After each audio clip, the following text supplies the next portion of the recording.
following is a conversation with Mr. Syed Sultan Ahmed, founder and chief learner at LXL Ideas and Crayon Entertainments with AK.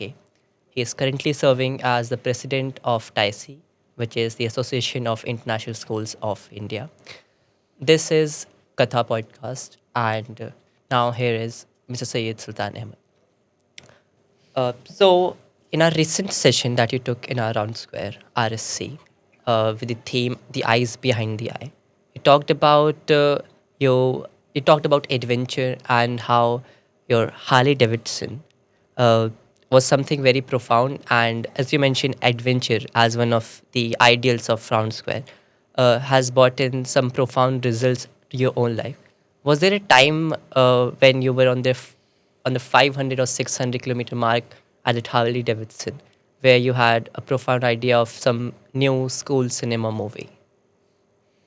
Actually, a lot of times I do my thinking when I'm on my bike, right? And a lot of very good ideas have come in. And I distinctly remember making a movie, it's called All Is Well. That's the name of the movie, which is a story about this little boy who decides to run away from home and he has nowhere to go. So he goes to a roadside dhaba and spends one night. And in that roadside dhaba, he meets another boy of his same age, sees how his life is so difficult, so much of struggle, and goes back home. Yeah. And because a lot of times I've spent, when you're on the highway in India, especially, you don't get organized restaurants on the highways in India. You always get dhabas. Correct. So that idea for me came in one of my motorcycling trips. Oh, I've done very long distance traveling at times, and some very important questions that I get in my mind, very important answers for me personally, come from doing my adventure and when you're in the peak of it. So I genuinely enjoy it. That's why I'm addicted to it. And yes, it's a sir. good addiction. There are addictions and there are good and bad addictions. It's a good one. Yes, sir. And also, yes, there's a lot of thoughts and ideas do come to me. Interesting, sir. Uh, In fact, it's the same thing even if you are, gardening, if you are playing a sport. A lot of times people will tell you that when they're lost in it, doing something which is called a genuine hobby, uh, you do get a lot of thoughts and some very profound ones. Correct, sir. So I had one confession. I'm Mm-hmm. probably one of the few people who's interviewing you and has personally seen most of the school's cinema Oh, movies. that's a wonderful. So it started in It's a 2000. first for me too. Yeah, People ask me how are my films. You can actually tell me how my films are. they are fabulous, sir. So it started in 2017, if I'm not wrong, and since then it was imbibed in our curriculum. So I'm fascinated on how do you decide which live sessions are worth bringing into a 30-minute film? The good thing about school cinema films is I don't take all the decisions myself because I have a very beautiful team and a very competent team.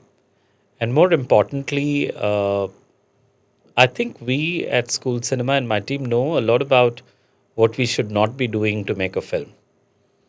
We know a lot of things we shouldn't be doing. So we know very little about how to make films. So what we tend to do is we ask. So a lot of these thoughts and ideas which you say are actually feedback that we get from parents, teachers, students, schools, educators. The one quality that me and my team have is that we genuinely ask questions and we listen. There's never a time that I'm not asking questions. Uh, you know, Now just take Varanasi for example. Yesterday evening I landed at the airport at 10:30, and when I had the driver come and pick me up. So we both stood by a roadside kullad chai at 11 in the night. And I had a conversation about him, his family, where they live, what his son is doing, and how's his work going, and where is he going to sleep at the end of the day, because by the time he drops me, it's almost 12, right? And then again in the morning when you came to pick me up and along with sir, I had a good conversation. Now, these are situations that is available for everybody. So I can choose to keep my mouth shut Yes. and not understand you better, or I can choose to understand you better by speaking and communicating. So I do a lot of that. I do a lot of that. And I'm one of those people you will find me talking to people next to me in the flight. Everywhere. I generally tend to observe sometimes. A lot of Yeah. times I observe. I just sit and look at people. So all of these gives me ideas and thoughts about how to make characters and how to make films. On the other hand, we also ask. So we don't just pretend we know. We tend to ask a lot of questions to people. The beautiful thing that I've learned is that people want to talk. People want to tell. Are you willing to ask and listen? Yes, sir. So these are some micro learnings where which we can find here and there, but could result into something very profound if given enough thought. Right. When you don't know what Yeah. it is, then it sounds profound. But actually, everything profound is actually just so simple. Yes, sir. And one of the philosophers that I genuinely admire and I like, and the more I read of him, the more I read him, the more I like is Maulana Rumi. He lived about 1,000 years ago, right? And whatever his teachings are in one sentence, sometimes in two, he explains to you things that probably people will not explain in a book. There's one of his beautiful sayings, uh, what you seek is seeking you. Yes, sir. Like that. And so for me, there is simplicity in life, and the word profound that you used, the more simple it is, the more profound it is. Yes, sir. Profound is not complicated. Profound isn't complicated. And like these were some humble statements that the entire production team does not know how to create movies when they have won nationals and international awards on making the best movies in India and across the world. So my But next, there's a point there. I think most filmmakers, when I see a badly made film, when I go to a cinema screen and I watch somebody make I'm like, how could you make it so wrong? It's because I don't think the team is sitting together and criticizing each other. They just saying, "Oh, what is sir? क्या film बनाई आपने? वो shot देखिए, वो scene देखिए." So I think they just get so lost in lying to one another and not being true to one another that they land up making shoddy, bad work. One. And on the other hand, I've also noticed that people have already made it. Now they don't know what to do with it. okay, A lot of times they know they made a bad film. They don't know what yeah, to do with it. They just figure out and kuch to kar lo or release kar do, right? But if you're a genuine artist always knows.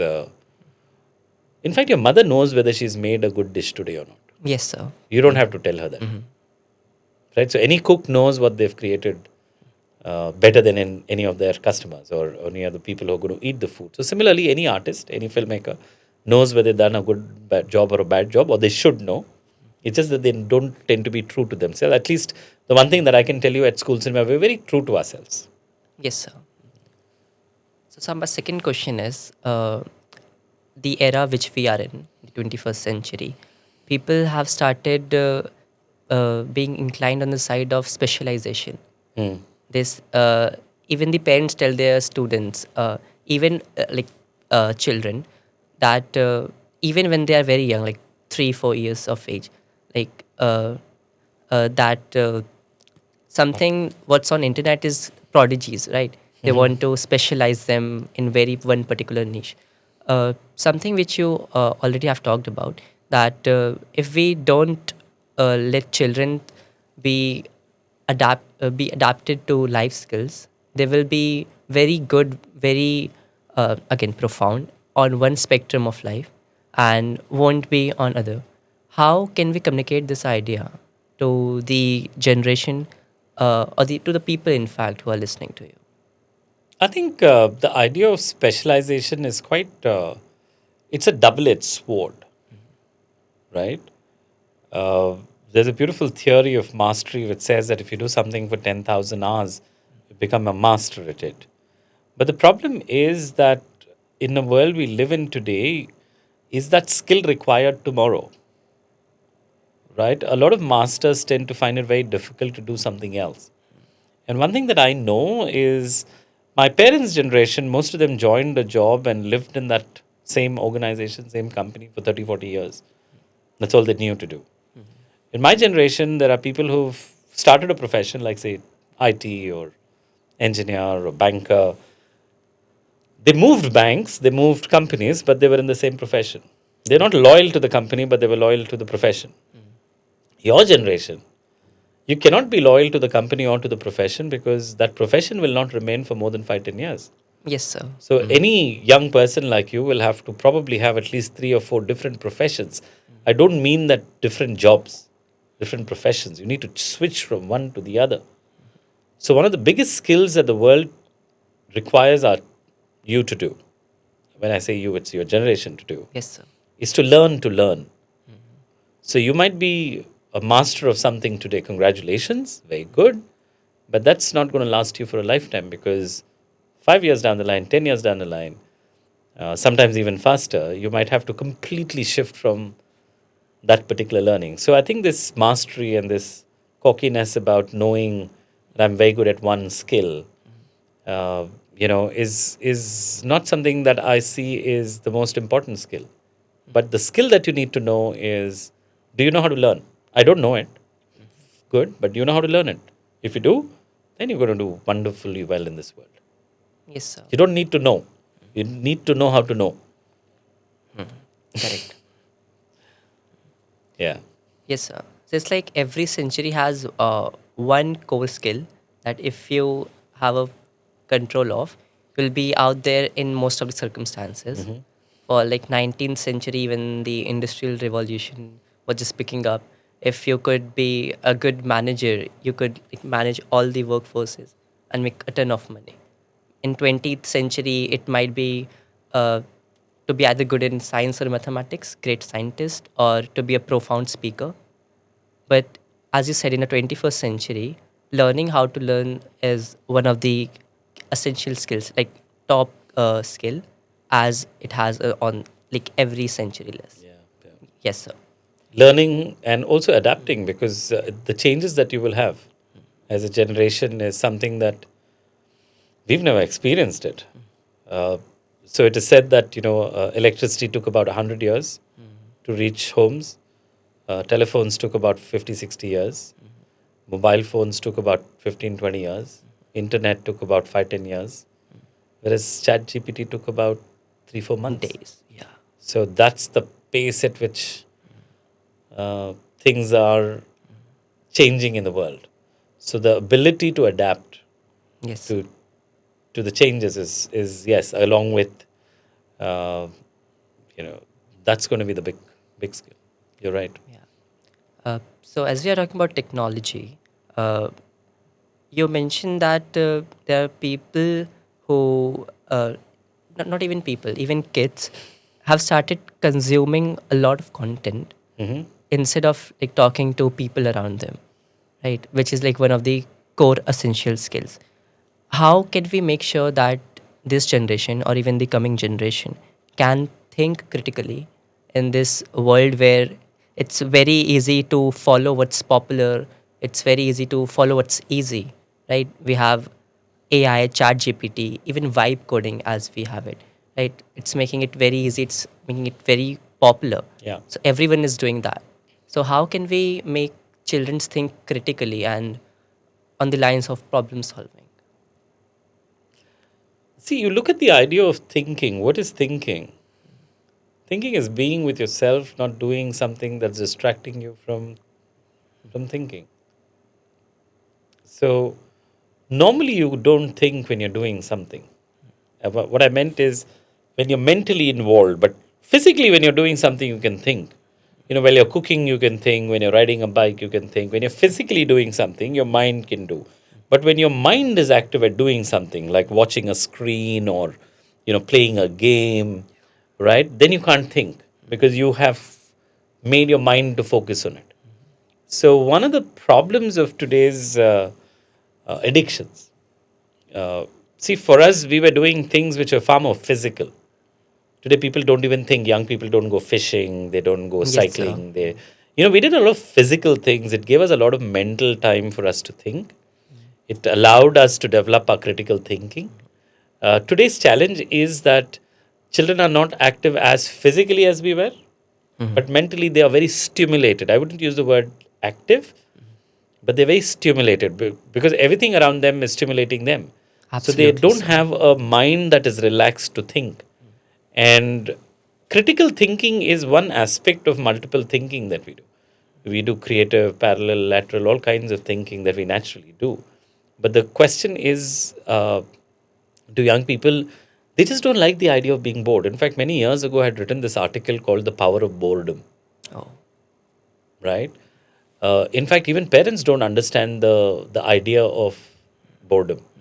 I think it's beautiful to be bored yes, sir. because when you're doing nothing, that's when the fitur in the mind, the shaitan in the mind, or whatever, the creative to the fun to the adventure to the excitement to the pranks to everything you cook up when you're kind of bored and you have nothing to do. Otherwise, you're not doing much. So I think it's very important that curriculum planners used to have something very beautiful in school. I don't know if it still exists, called a free period, where you're supposed to do nothing, Oh, right? Similarly, homes need to have a downtime where you're doing no screen, no talking. We used to do that. So for this generation, how do they learn critical thinking? Is figure out a time to do nothing. Figure out a time to get bored, and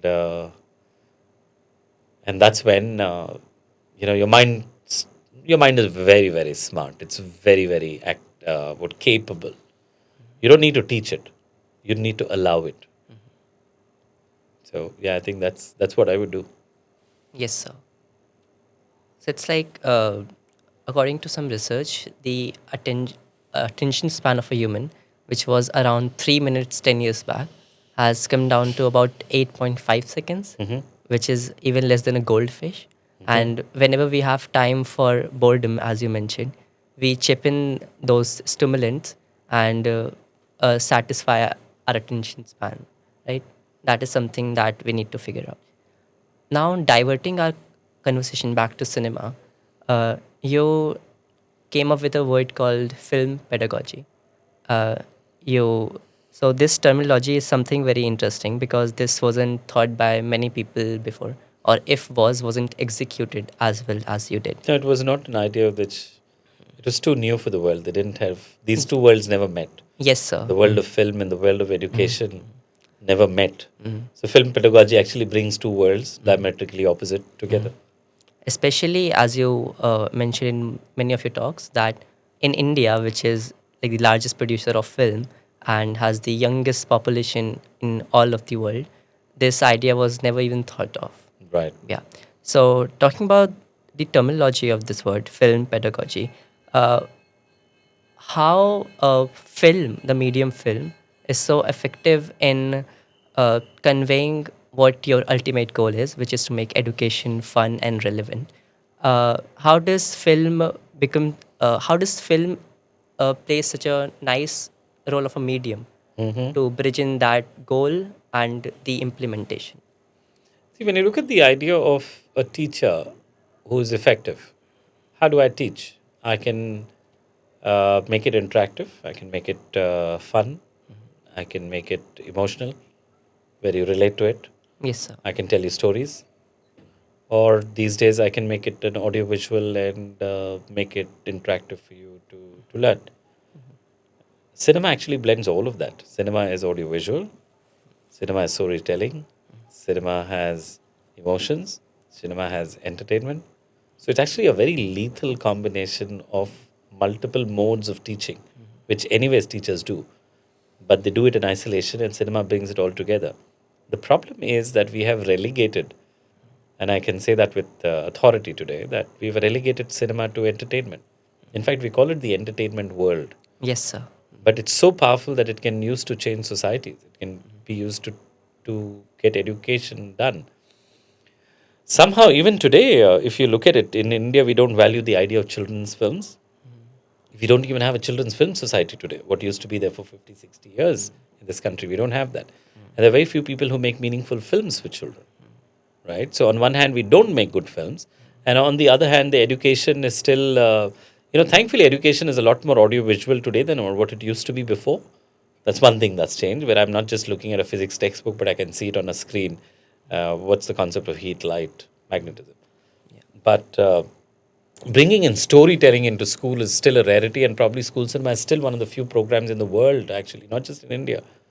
So it's not a concept that's alien to India. It's nobody in the world, not even the US or anywhere in Europe, they do something like this. So India is quite unique in actually.